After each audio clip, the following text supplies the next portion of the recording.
కార్తీక పురాణం 2వ అధ్యాయం సోమవార వ్రత మహిమ. వశిష్ఠుడు జనక మహారాజుతో ఇలా అంటున్నాడు. జనక, ఇంతవరకు నీకు కార్తీక మాసములో చేయాల్సిన కార్యక్రమాలను మాత్రమే చెప్పాను.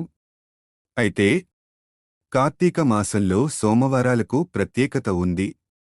ఆ రోజున ప్రత్యేకంగా సోమవార వ్రతం నిర్వహిస్తారు. ఎంతో మహత్తు కలిగిన ఆ సోమవార వ్రత విధానాన్ని, దాని మహత్యాన్ని గురించి చెబుతాను. సావధానంగా విను అని ఇలా చెప్పసాగాడు. కార్తీక మాసములో సోమవారం శివుడికి అత్యంత ప్రీతికరమైన రోజు. ఆ రోజున స్త్రీగాని పురుషుడుగాని ఏ జాతి వారైనా గాని రోజంతా ఉపవాసముండాలి. నదీ స్నానం చేసి తమ శక్తి కొద్దీ దానధర్మాలు చేయాలి. శివుడికి బిల్వపత్రాభిషేకం చేసి సాయంత్రం నక్షత్రదర్శనం తర్వాత అల్పాహారం తీసుకోవాలి. ఈ విధంగా నిష్ఠతో ఉంటూ ఆ రాత్రంతా జాగరణ చేసి పురాణ పఠనం చేయాలి. ఉదయం నది స్నానమాచరించాలి. నువ్వులను దానం చేయాలి. తిలాదానం. తమ శక్తి కొద్దీ పేదలకు అన్నదానం చేయాలి. అలా చేయలేనివారు కనీసం 3 బ్రాహ్మణులకు తృప్తిగా భోజనం పెట్టిన తర్వాత తాము భుజించాలి. ఈ కార్తీక సోమవార వ్రతం కేవలం భక్తి సంకల్పంపైనే ఆధారపడి ఉంటాయి. పెద్దగా పూజాదికాలు నిర్వహించలేనివారు సైతం కనీసం ఉపవాసం ఉంటే కార్తీక సోమవార వ్రతం ఫలితాన్ని పొందగలరు. ఇందుకు సంబంధించి ఒక ఇతిహాసముంది. దాన్ని మీకు తెలియజేస్తాను. సావధానంగా విను అని ఇలా చెప్పసాగాడు. కుక్క కైలాసానికి వెళ్ళుట. పూర్వకాలమున కాశ్మీర్లో ఒక బ్రాహ్మణుడు ఉండేవాడు. అతడు పురోహిత వృత్తిని చేపట్టి తన కుటుంబాన్ని పోషించేవాడు. అతనికి లేకలేక ఒక కూతురు పుట్టింది. ఆమెకు స్వాతంత్ర నిష్ఠురి అని పేరు పెట్టారు. తండ్రి ఆమెకు సౌరాష్ట్రకు చెందిన మిత్రశర్మ అనే సద్బ్రాహ్మణుడికి ఇచ్చి పెళ్లి చేశాడు. అయితే ఆ బ్రాహ్మణ యువకుడు 4 వేదాలు శాస్త్రాలు అభ్యసించడం వల్ల సదాచారపరుడై ఉండేవాడు. భూతదయ కలిగి ఉండేవాడు. నిత్య సత్యవాది. నిరంతరం భగవన్నామ స్మరణ చేసేవాడు. ఈ కారణాలతో ప్రజలంతా అతన్ని అపరబ్రహ్మ అని పిలిచేవారు. ఇంతటి ఉత్తమ పురుషుడికి భార్య అయిన స్వాతంత్ర అందుకు భిన్నంగా ఉండేది. యవ్వన గర్వంతో కన్నుమిన్నుగానక పెద్దలను దూషించేది. అత్తమామలను భర్తను తిట్టడం, కొట్టడం, రక్కడం చేసేది. పురుష సాంగత్యంతో వ్యభిచారిణియై తన ప్రియులు తెచ్చిన తినుబండారాలు, బట్టలు, పువ్వులు ధరించి దుష్టురాలై తిరుగసాగింది. ఆమె తమ వంశాన్ని అప్రతిష్టపాలు చేస్తోందని అత్తమామలు ఆమెను ఇంటినుంచి వెళ్లగొట్టారు. అయితే శాంత స్వరూపుడైన ఆమె భర్త మాత్రం ఆమెను ఏవగించుకోకుండా ఆమెతో కలిసే ఉండేవాడు. చుట్టుపక్కలవారంతా ఆమెను గయ్యాళి అని ఏవగించుకుంటూ కర్కస అని పేరు పెట్టి ఎగతాళి చేసేవారు. ఇలా కొంతకాలం తర్వాత ఆమె ఒకనాటి రాత్రి తన భర్త గాఢనిద్రలో ఉండగా ఒక బండరాయితో అతని తలపై కొట్టి చంపింది. ఆ మూతదేహాన్ని అతిరహస్యంగా దొడ్డిదారిన ఊరి చివరకు తీసుకెళ్ళింది. అక్కడున్న బావిలో మూతదేహాన్ని పారేసి పైన చెత్తచెదారంతో నింపింది. తనకు ఏమీ తెలియదన్నట్లుగా ఇంటికి తిరిగి వచ్చింది. తనకిక ఎదురులేదని, అడ్డొందుపు ఉండదనే అహంకారం పెరిగి ఇష్టారాజ్యంగా తిరగసాగింది. తన సౌందర్యాన్ని చూపి ఎందరినో క్రీగంటనే వశపరుచుకుంది. వారి వ్రతాలను పాడుచేసి నానాజాతి పురుషులతో సంభోగిస్తూ వనశంకరురాలైంది. అంతటితో ఆగకుండా కన్యలు, పెళ్లైన మహిళలకు దుర్బుద్ధులు నేర్పి పాడుచేసి విటులకు వారిని అప్పగిస్తూ ధనార్జన చేయనారంభించింది. ఆ తర్వాత ఆమె యవ్వనం క్రమంగా నశించడం ఆరంభమైంది. వయస్సు పైపడసాగింది. చేసిన పాపాలకు గురుతుగా శరీరంపై పుండ్లు ఏర్పడ్డాయి. వాటినుంచి చీము, రక్తం కారుతూ క్రమంగా కుష్ఠువ్యాధి బారిన పడింది. రోజురోజుకు ఆమె శరీర పటుత్వం కృశించి కురూపిగా మారింది. యవ్వనంలో ఆమె కోసం వంతులవారీగా ఎగబడే విటుల్లో ఒక్కరూ ఇప్పుడామెవైపు కన్నెత్తి కూడా చూడడం లేదు. అలా కొంతకాలం ఆమె ప్రత్యక్ష నరకాన్ని చవిచూచి పురుగులు పడి చనిపోయింది. బతికినన్ని రోజులు ఒక్క పురాణ శ్రవణమైనా చేయని పాపి కావడంతో భయంకరంగా కనిపించే యమకింకరులు ఆమెను యముని ముందు హాజరుపరిచారు. చిత్రగుప్తుడు ఆమె పాపపుణ్యాలను ఏకరవు పెట్టారు. పాపాలకు ఎర్రగా కాల్చిన ఇనుప స్తంభానికి కట్టాలని, విటులతో సుఖించినందుకు ఇనుప స్తంభాన్ని కౌగిలించుకోవాలని ఆదేశించారు. భర్తను బండరాతితో కొట్టి చంపినందుకు ఇనపగదలతో ఆమెను మోదాలని ఆదేశించారు. పతివ్రతలను వ్యభిచారిణిలుగా మార్చినందుకు సలసలా కాగే నూనెలో వేచారు. తల్లిదండ్రులు, అత్తమామలకు అపకీర్తి తెచ్చినందుకు సీసం కరిగించి నోట్లో, చెవిలో పోశారు. ఇనపకడ్డీలు కాల్చి వాతలు పెట్టారు. చివరకు కముబీపాకంలో వేశారు. ఆమె చేసిన పాపాల ఫలితాలను ఆమె ఒకతే కాకుండా ఇటు 7 తరాలు, అటు 7 తరాలు నరక బాధలు అనుభవించసాగారు. ఆ తర్వాత ఆమె నీచజన్మలు ఎత్తుతూ క్రిమికీటకాలుగా పుట్టి చివరకు 15వ జన్మలో కళింగ దేశంలో ఒక కుక్కగా జన్మనెత్తింది. కుక్క జన్మలో ఆమె ఆకలికి తట్టుకోలేక ఇంటింటికి తిరిగింది. కర్రతో కొట్టేవారు ఆమెను కొడుతుంటే, తిట్టేవాడు తిడుతున్నారు, పిల్లలు తరుముతున్నారు. అయితే ఒక బ్రాహ్మడు కార్తీక సోమవార వ్రతమాచరించి ఉపవాసముండి సాయంత్రం నక్షత్ర దర్శనం చేసి ఉపవాస విరమణ నిమిత్తం సిద్ధం చేసుకున్న అల్పాహారాన్ని అరుగుపై పెట్టి కాళ్ళు చేతులు కడుక్కునేందుకు వెళ్ళాడు. అయితే ఆ కుక్క గబగబా వెళ్లి ఆ ఆహారాన్ని భుజించింది. వ్రతనిష్ఠ గరిష్ఠుడైన ఆ బ్రాహ్మడి పూజ విధానముతో జరిపించిన బలియన్నం కావడం. కార్తీక సోమవారం నాడు కుక్క ఆకలితో రోజంతా ఉపవాసముండడం, శివపూజ పవిత్ర స్థానంలో ఆరగించడం వల్ల ఆ కుక్కకు పూర్వజన్మ విజ్ఞానం ఉద్భవించింది. వెంటనే ఆ కుక్క విప్రోత్తమ, నన్ను కాపాడుము అని మొరపెట్టుకుంది. ఆ మాటలు బ్రాహ్మణుడికి ఆశ్చర్యాన్ని కలిగించింది. మనుష్యులెవరూ కనిపించకపోయేసరికి అంతా భ్రమ అనుకున్న ఆ విప్రుడికి మళ్లీ మాటలు వినిపించాయి. రక్షించు, రక్షించు అనే కేకలు వినిపించాయి. ఆ మాటలు కుక్కనుంచి వస్తున్నాయని గ్రహించిన బ్రాహ్మడు, ఎవరు నీవు? నీ వృత్తాంతమేమిటి అని ప్రశ్నించాడు. అంతా ఆ కుక్క తన వృత్తాంతాన్ని వివరించింది. 15 జన్మల క్రింద సద్బ్రాహ్మణుడి భార్యైన తాను వ్యభిచారం చేసిన తీరు, భర్తను చంపడం, వృద్ధాప్యంలో కుష్ఠువ్యాధితో దినదనగండంగా బతికి చనిపోయిన తీరును, నరకంలో అనుభవించిన శిక్షలను గురించి వివరించింది. ఈరోజు మీరు కార్తీక సోమవార వ్రతం చేసి ఇక్కడ పెట్టిన బలెన్నం తినడం వల్ల నాకు జ్ఞానోదయం కలిగింది.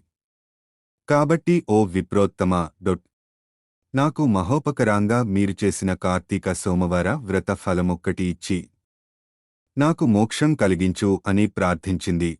దాంతో ఆ శునకం మీద జాలితో ఆ బ్రాహ్మణుడు తాను చేసిన కార్తీక సోమవార వ్రతాల్లో ఒకరోజు నాటి ఫలాన్ని ఆమెకు ధారబోశాడు. అలా చేసిన వెంటనే ఒక పుష్పక విమానం అక్కడకు చేరుకుంది. కుక్క తన జన్మను చాలింది, సూక్ష్మదేహంతో పుష్పకాన్ని చేరింది. అటునుంచి శివసాన్నిధ్యాన్ని చేరుకుంది. ఇతి శ్రీ సాంద పురాణే తర్గత వశిష్ఠ ప్రోక్త కార్తీక మహత్యే ద్వితీయ అధ్యాయం సమాప్తం. సేకరణ కార్తీక మాస హిందూ ధర్మ అచ్యుతరామ ఎవ్రీవన్ హిందూ ధర్మం 0887073704. శివకేశవుల మాసం కార్తీక మాసం, విష్ణుదేవుడితో సమానమైన దేవుడు, గంగతో సమానమైన తీర్థం, కార్తీక మాసంతో సమానమైన మాసం లేదని మహర్షులు చెబుతున్నారు. కార్తీక మాసం శివకేశవులకు ఇష్టమైంది. ఈ మాసం ఆధ్యాత్మిక సాధనకు అత్యంత పవిత్రం, మహిమాన్వితమైనది. శివకేశవులిద్దరికీ ప్రీతిపాత్రమైన కార్తీకం నెల రోజులు ఎంతో పవిత్రమైనవి. కార్తీకమాసంలో వచ్చే పాడ్యమి నుండి కార్తీకమాసంలో వచ్చే పౌర్ణమి వరకు ఎంతో పవిత్రంగా వ్రతాలను చేస్తుంటారు. కార్తీకమాసంలో వచ్చే పాడ్యమి రోజున బలిపాడ్యమి, విదేనాడు వచ్చే భగని హస్త భోజనం ఆధ్యాత్మిక సాధనకు అనువైన పండుగలు అని అంటారు. కార్తీకమాసంలో చేసే దీపదానం చాలా గొప్ప ఫలితాలను ఇస్తుంది. కార్తీక మాసంలో దానాలు, జపం, ఉపవాసం, వనభోజనం చాలా శుభప్రదం.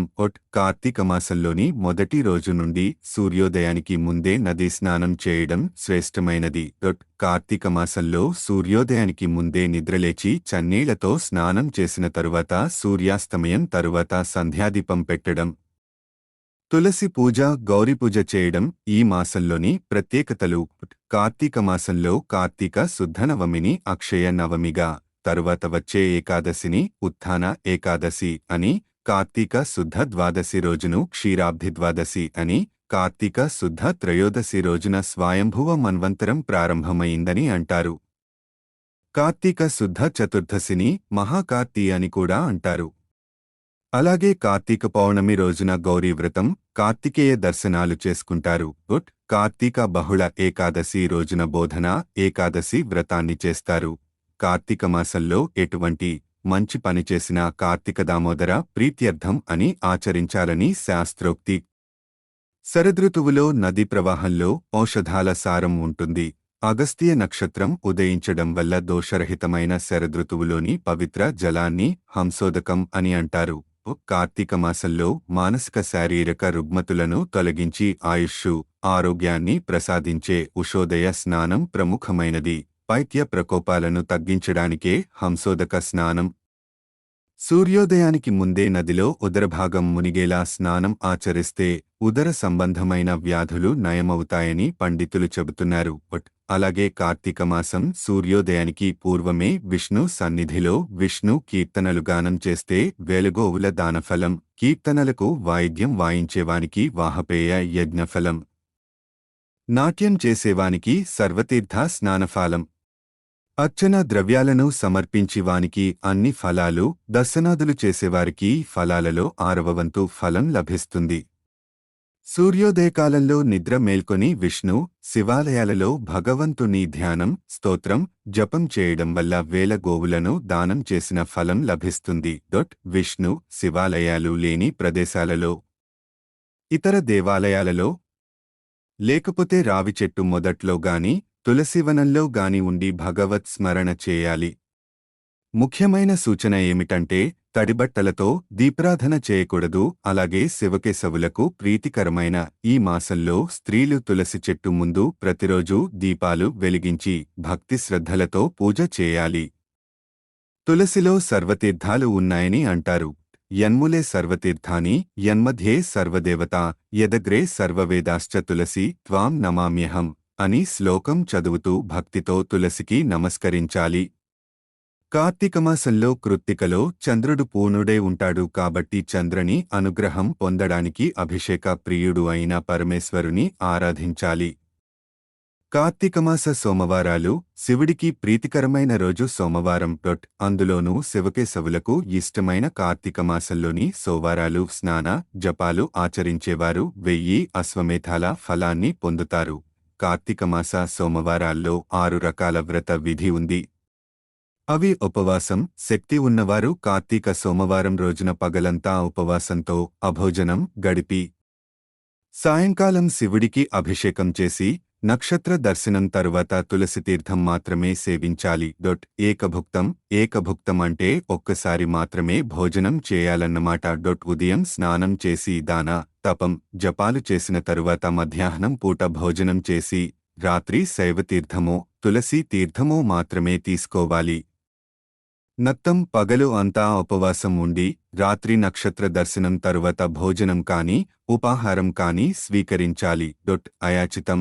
భోజనం కోసం తాము ప్రయత్నించకుండా ఎవరైనా పిలిచిపెడితే మాత్రమే భోజనం చేయడం అయాచితం. స్నానం పైవాటికి వేటికి శక్తిలేని వాళ్లు సమంతరం స్నానం జపాలు చేసినా చాలు.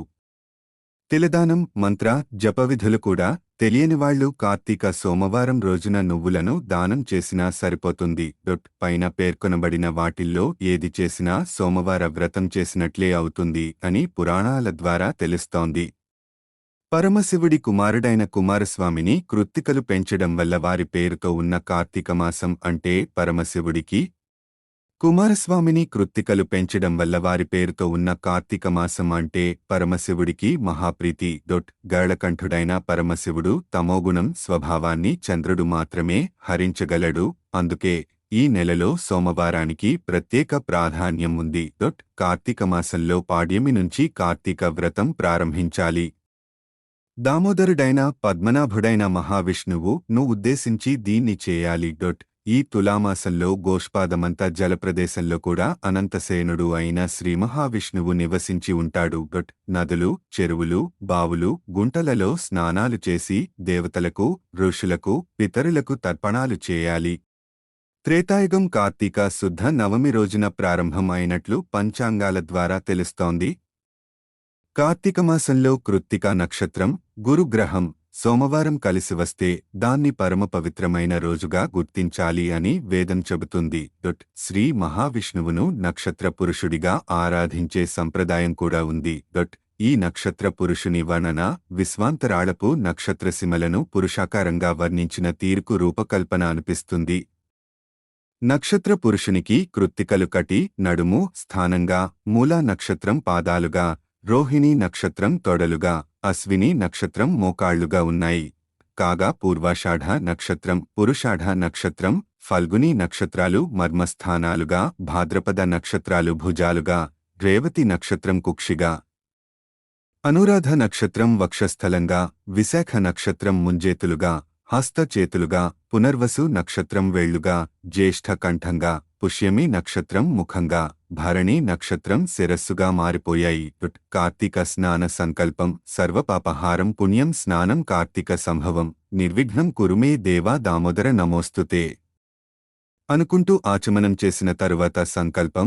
దేశకాలో సంకీర్త్య గంగావాలుకాభి సప్తర్షిమండల పర్యంతం కృతవారాసేహ పౌందరీ కాశ్యమేధాది సమస్తత్రాటు ఫలావాప్త్యార్థం ఇహ జన్మని జన్మాంతర రేచ బాల్య యౌవన కౌమార వార్ధకేషు జాగృత్ స్వప్న సుషుప్త్యవస్థాసు జ్ఞానతో జ్ఞానతశ్చ కామతో కామతః స్వతః ప్రేరణయ సంభావితానాం సర్వేషాం పాపానమపనోడనార్థం ధర్మార్థకామ మోక్ష చతుర్విధ పురుషార్థ సిద్ధ్యర్థం క్షేమ స్థైర్య విజయైరారోగ్యైశ్వర్యాదీనాం ఉత్తరోత్తరాభివృద్ధ్యర్థం శ్రీ శివకేశవానుగ్రహ సిద్ధ్యర్థం వర్షే వర్షే ప్రయుక్త కార్తీకమాసే వాసర వారం పేరు యిప్తానా తిథౌ తిథి శ్రీమాన్ గోత్రనామం గోత్రాభిజాతః పేరు నామధేయోహం పవిత్ర కార్తీక ప్రాతః స్నానం కరిష్యే మంత్రం తులా రాసింగతే సూర్యే గంగా త్రైలోక్యపావని నిర్విఘ్నం కురుమే దేవ దామోదర నమోస్తుతే మంత్రం చదువుతూ ప్రవాహానికి ఎదురుగా వాలుగా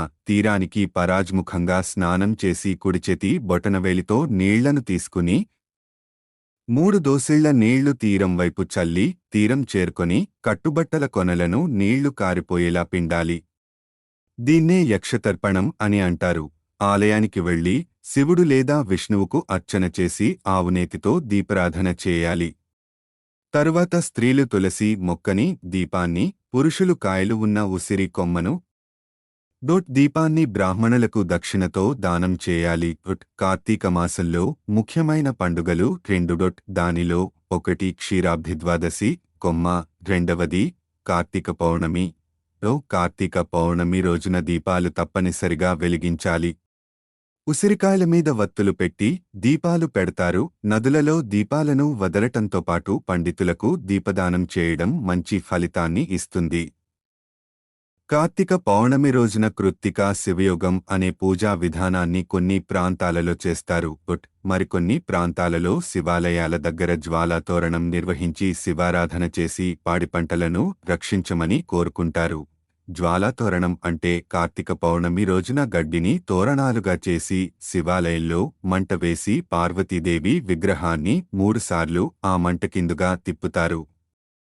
జ్వాలాతోరణం నిర్వహించడానికి కారణం ఈ విధంగా చెబుతారు.